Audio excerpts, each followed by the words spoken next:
All right, my friend, we are getting ready for a busy week here. Yeah. There's a little race going on this weekend. Oh, is it? Oh, yeah, that's right. A lot going on this week. And now we're going to throw in, we've got Fever today, and we're going to throw in the Pacers into the mix here, too. That's right. So a lot going on. Hey, I want to show you some cool video. This is from Chief Photographer Matt Wisner. This is a Sikorsky MH-53 helicopter. It was over the Motor Speedway for armed services this past weekend. Took off and then took a lap around the track down the front straightaway before departing.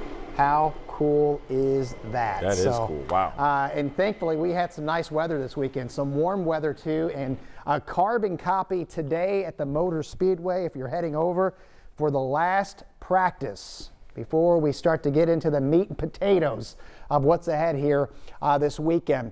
At the track today, practice from 1 until 3. It's going to be just like this weekend, hot and humid as temperatures approach almost 90 degrees. And even if they don't get there, we're still going to be way above the average, already above the average, which is 75. Daily record is 90, so not far from it.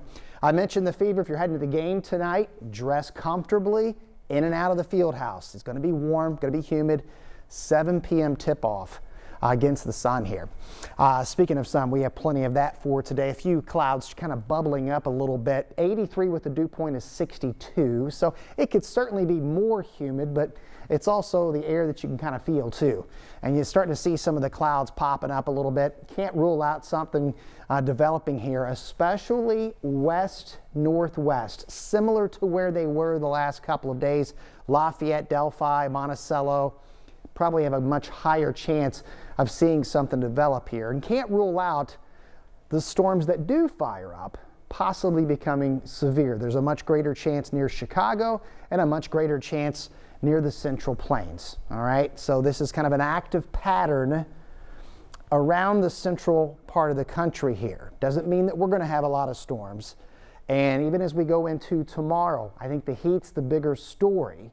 We'll wait and watch and see what forms out to the west of us. Those leftovers could make it in here late tomorrow and early Wednesday. But Wednesday will definitely be the greatest storm coverage we're going to have and the greatest chance of seeing severe thunderstorms as this front gets closer to us. This is Future Track 13, so you can see scattered to numerous storms around during the day on Wednesday. And then as the remainder of the week, we will be following that front because that will dictate how everything else plays out. It's still very early in the forecast game to start fine-tuning timing and coverage, but this is the latest forecast. For Carb Day, we're going to go about a 50% chance. Now, whether or not that boundary is south of us, that could change the probability there. And the hope is that maybe we can thread the needle on Sunday before the next round of storms gets in here, certainly Sunday night into Memorial Day.